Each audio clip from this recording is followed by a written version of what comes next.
A cada 4 minutos, o detector de fumica apitava.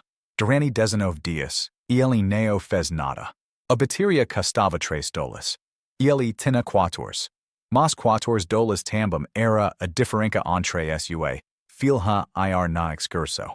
E sendo a única criança que ficou para trás. O detector de fumaça no corredor estava apitando há 19 dias. Um curto bip a cada 4 minutos. Um som que se tornara tão regular que Marcos mal o ouvia mais. A bateria precisava ser trocada. A bateria custava $3. $3 não eram o problema. O problema era a escada, que quebrou há 2 meses, e o teto, que estava a 9 pés de altura, e o tempo que levaria para pegar uma escada emprestada de alguém no prédio, o que significava pedir, o que significava explicar, o que significava admitir que algo estava errado.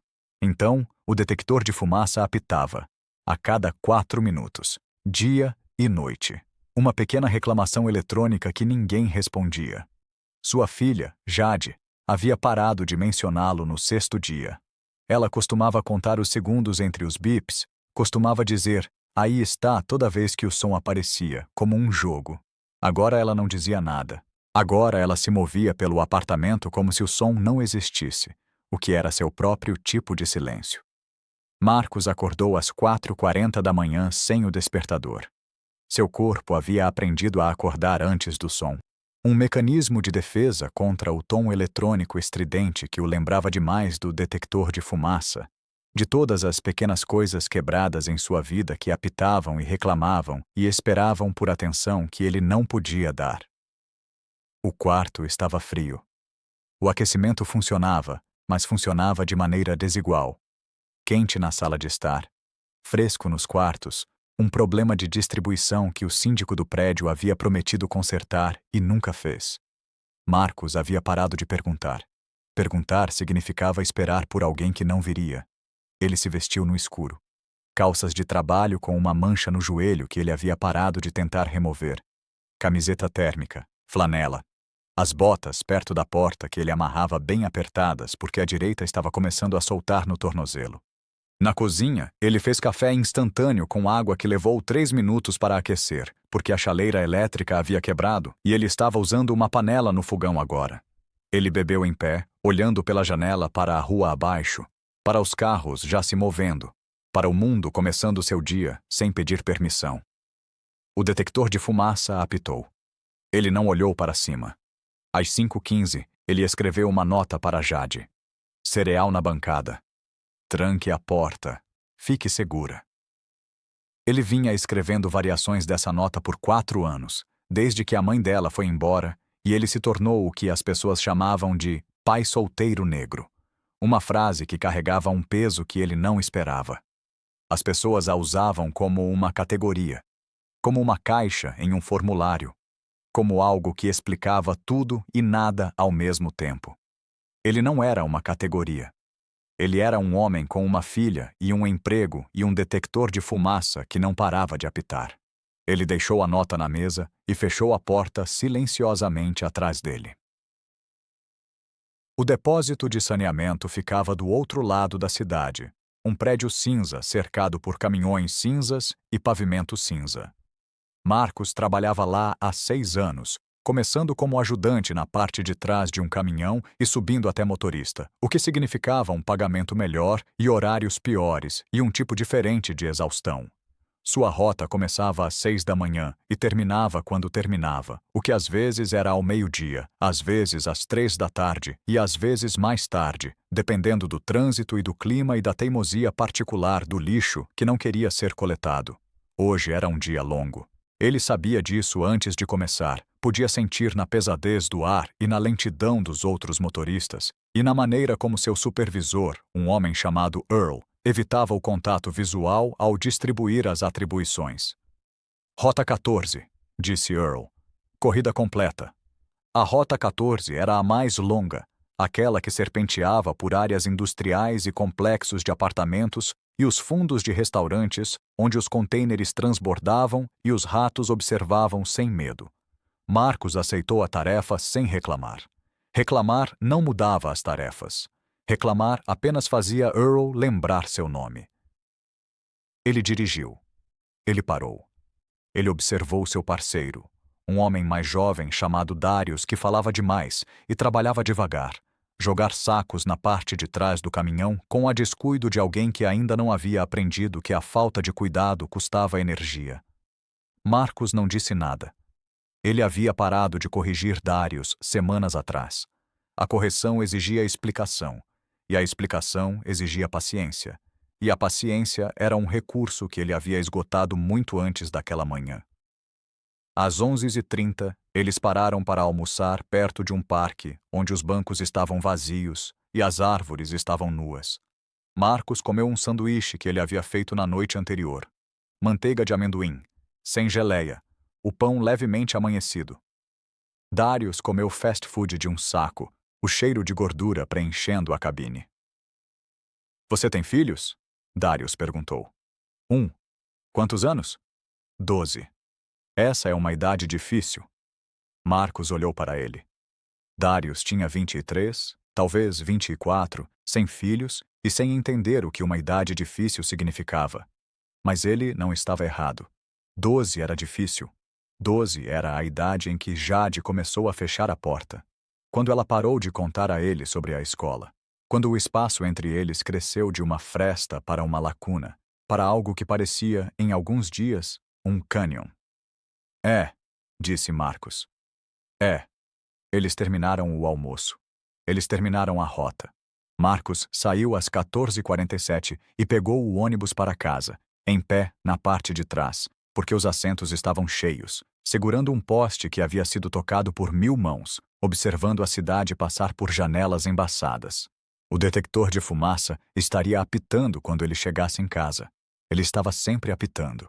Ele faria bip esta noite, e amanhã e depois de amanhã, até que ele encontrasse uma escada e trocasse a bateria, até que consertasse a pequena coisa que havia se tornado grande por negligência.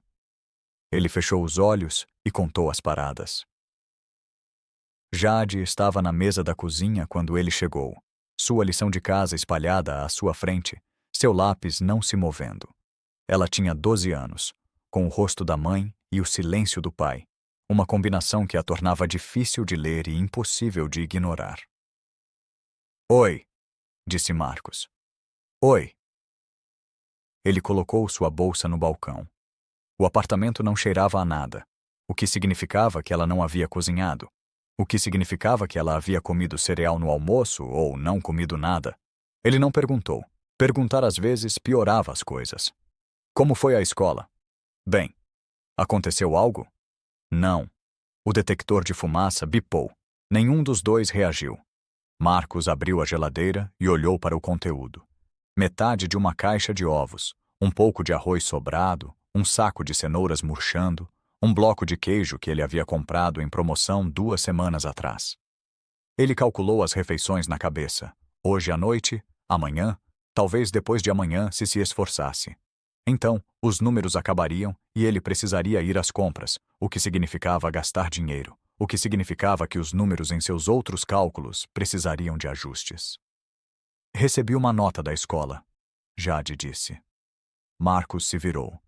Ela ainda estava olhando para sua lição de casa, seu lápis fazendo pequenas marcas que não eram palavras. Que tipo de nota?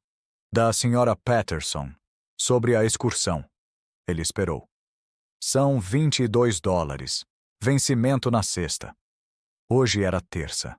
A sexta estava há 3 dias. $22 não era impossível, mas também não era fácil.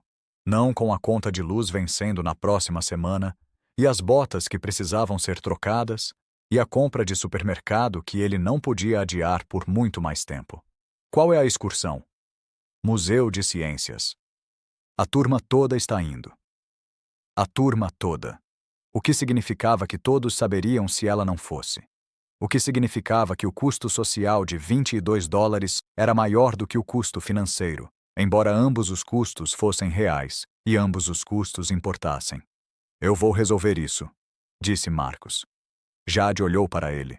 Sua expressão era cuidadosa, controlada, a expressão de alguém que já tinha ouvido "eu vou resolver isso" antes, e sabia o que isso às vezes significava. Você não precisa, ela disse. Não é uma grande coisa. É uma grande coisa. É apenas uma excursão.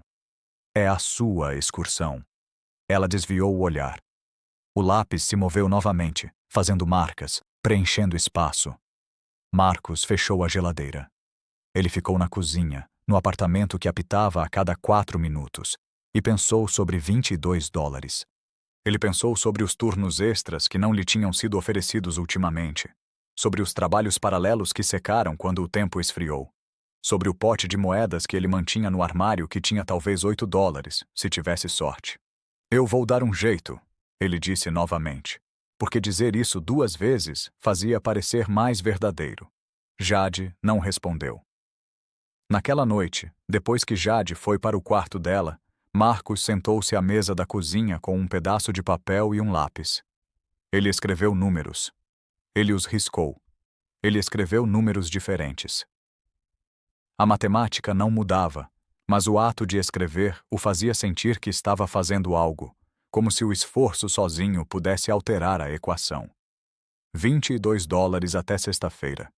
Ele tinha $14 na carteira. 8 no pote de moedas, talvez.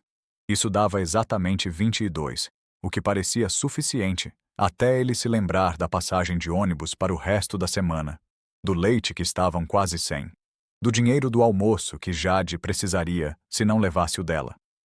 Os números não funcionavam. Nunca funcionaram. Mas ele havia aprendido, ao longo de anos como um pai solteiro negro em uma cidade que não deixava espaço para erros, que os números podiam ser feitos para funcionar se você apertasse o suficiente, se você pulasse refeições, se você andasse em vez de andar de carro, se você encontrasse dinheiro nos espaços entre os números, nas margens onde outras pessoas não pensavam em olhar. O detector de fumaça apitou. Marcos olhou para ele. O pequeno disco branco no teto, a luz vermelha piscando que significava bateria fraca, o som que se tornara tão familiar que era quase silêncio. Ele precisava de uma escada. Ele não tinha uma escada. Ele guardou o papel e foi para a cama. Quarta-feira passou. Quinta-feira passou. Marcos trabalhou suas rotas, voltou para casa cansado, fez refeições com o que estava disponível, evitou conversas que exigiam mais energia do que ele tinha. Jade foi para a escola, voltou para casa quieta, fez sua lição de casa na cozinha, se retirou para seu quarto antes que escurecesse. Eles se moviam um em torno do outro como objetos em órbita, próximos, mas nunca se tocando, mantidos juntos pela gravidade e pela rotina. Na noite de quinta-feira, Marcos contou o dinheiro novamente. $14 da sua carteira. $7,63 do jarro de moedas, menos do que esperava. A passagem de ônibus que ele havia economizado ao andar na terça e na quarta. Os $2 que ele encontrou no bolso da jaqueta, esquecidos de alguma transação anterior. $25,63. O suficiente para a excursão. Mal o suficiente para o resto. Ele colocou $22 em um envelope e escreveu o nome de Jade na frente. Deixou-o na mesa da cozinha, ao lado da nota que escreveria pela manhã, ao lado do cereal que colocaria antes de sair. Então, ele ficou no corredor e olhou para o detector de fumaça. O apito havia se tornado insuportável. Não porque era alto, não era alto, mas porque era constante, porque era um lembrete de todas as coisas que ele não havia consertado, porque a cada 4 minutos anunciava seu fracasso para o apartamento vazio. Ele precisava de uma escada. Ele não tinha uma escada, mas ele tinha uma cadeira. Ele foi até a cozinha e trouxe uma das cadeiras de madeira, aquela que balançava levemente nas pernas, mas suportava peso se você tivesse cuidado. Ele a posicionou sob o detector de fumaça. Ele subiu no assento. Muito baixo. Ele conseguia alcançar o detector, mas não o alcançava bem o suficiente para abrir o compartimento, remover a bateria, silenciar o som. Ele desceu. Olhou para a cadeira. Olhou para o teto. Ele foi até o quarto de Jade e bateu. Sim? Eu preciso da sua ajuda. Ela abriu a porta. Seu rosto estava cauteloso, incerto. Ele não pedia ajuda a ela há muito tempo. Ele havia aprendido a fazer as coisas sozinho, a resolver problemas sem envolvê-la, a carregar peso sem compartilhá-lo. Com o quê? O detector de fumaça. Ela olhou além dele, em direção ao corredor, em direção ao som que estava piando há 19 dias. Finalmente, ela disse. Eles caminharam juntos até o corredor. Marcos explicou o que precisava, que ela segurasse a cadeira firme enquanto ele subia nela, que lhe passasse a bateria quando ele pedisse, que o segurasse se ele caísse, embora ele tenha dito a última parte como uma piada, e ela não riu. Ele subiu na cadeira. Ela balançou. Jade a segurou firme. Ele estendeu a mão e pressionou o botão do detector de fumaça, e o compartimento se abriu. Dentro, havia uma bateria de 9 volts, do tipo com os 2 terminais em cima, do tipo que custava $3 e durava 1 ano se você tivesse sorte. Me passe a nova, ele disse. Nós não temos uma nova. Ele olhou para ela. Ela estava certa. Eles não tinham uma nova. Ele havia planejado consertar o detector de fumaça sem realmente comprar a bateria. O que não era um plano, era uma esperança. Era o tipo de pensamento que o colocava em situações como essa. Certo, ele disse. Eu só... Ele puxou a bateria velha. O piar parou. O silêncio foi imediato e completo. Uma presença em vez de uma ausência. Um peso levantando do apartamento que ele não havia percebido que estava lá até que desapareceu. Ele desceu da cadeira. Jade estava olhando para ele, sua expressão indecifrável. Você acabou de tirar a bateria, ela disse. É. Então agora não vai funcionar de jeito nenhum. Não estava funcionando de qualquer forma. Estava nos avisando. Estava nos avisando sobre si mesmo, sobre sua própria bateria. Era só isso que estava fazendo. Jade pensou sobre isso. Seu rosto mudou, algo se movendo sob a superfície que ele não conseguia identificar. Isso é meio triste, ela disse. O que é? O detector de fumaça. Estava tentando nos dizer que algo estava errado e nós apenas ignoramos até que não pudesse mais falar. Marcos olhou para sua filha. 12 anos, parada no corredor escuro, segurando uma cadeira que balançava, dizendo algo que parecia maior do que as palavras que estava usando. Vamos comprar uma nova bateria neste fim de semana, ele disse. Vou colocá-la de volta então. Promete? Prometo. Ela acenou com a cabeça. Ela levou a cadeira de volta para a cozinha. Ele ficou no corredor, segurando a bateria morta, ouvindo o silêncio. Na manhã de sexta-feira, Jade encontrou o envelope na mesa. Ela o abriu, contou o dinheiro e olhou para Marcos, que estava de pé no balcão bebendo café, fingindo não estar olhando. Você não precisava, ela disse. Eu queria. Precisávamos desse dinheiro. Precisamos de muitas coisas. Isso era importante. Ela segurou o envelope. Os dedos dela eram cuidadosos, deliberados. Os dedos de alguém que entendia o peso de $22 de maneiras que a maioria dos 12 anos não entendia. Obrigado, ela disse. Era a primeira vez que ela dizia essas palavras em semanas. Marcos acenou com a cabeça, não confiando em sua voz, e terminou seu café, e saiu para o trabalho enquanto o apartamento permanecia em silêncio atrás dele. A excursão aconteceu. Jade voltou para casa com um pequeno dinossauro de plástico da loja de presentes e um formulário de autorização para outra viagem na primavera que custaria $30. Ela falou sobre as exposições, sobre o planetário, sobre um garoto de sua classe que havia ficado doente na viagem de ônibus para casa. Ela falou mais do que tinha falado em meses, e Marcos ouviu. E o silêncio entre eles se tornou um tipo diferente de silêncio. Não vazio, mas cheio, como uma sala com móveis em vez de uma sala sem. No domingo, Marcos caminhou até a loja de ferramentas. Ele comprou uma bateria de 9 volts por $3,47. Ele caminhou para casa, carregando a bateria no bolso, sentindo seu pequeno peso contra a perna. Jade estava no sofá quando ele chegou, lendo um livro que havia pegado na biblioteca da escola. Ela olhou para cima quando ele entrou. O que é isso? Bateria. Para o detector de fumaça? Sim. Ela observou enquanto ele pegava a cadeira, posicionava-a sob o detector e subia. Ele abriu o compartimento, inseriu a bateria e pressionou o botão para fechá-lo. O detector de fumaça bipou uma vez, um teste, uma confirmação. Então silêncio. Silêncio real desta vez. O silêncio de algo funcionando em vez de algo quebrado. O silêncio de um problema resolvido em vez de um problema ignorado. Marcos desceu. Jade ainda o observava.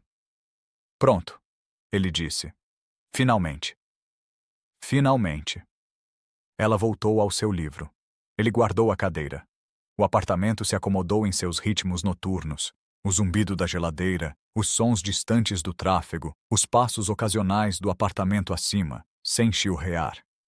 A ausência era mais alta do que a presença havia sido. Era um lembrete de que as coisas podiam mudar, que pequenos reparos eram possíveis, que 19 dias ignorando algo não significavam 20 dias, não significavam para sempre. Marcos sentou-se no sofá, não muito perto de Jade, mas também não longe. Ela não se afastou. Ela não fechou seu livro. Ela apenas leu, seus olhos se movendo pela página, sua presença preenchendo o espaço ao lado dele. O detector de fumaça permaneceu silencioso. A noite passou. Nada mais precisava ser dito.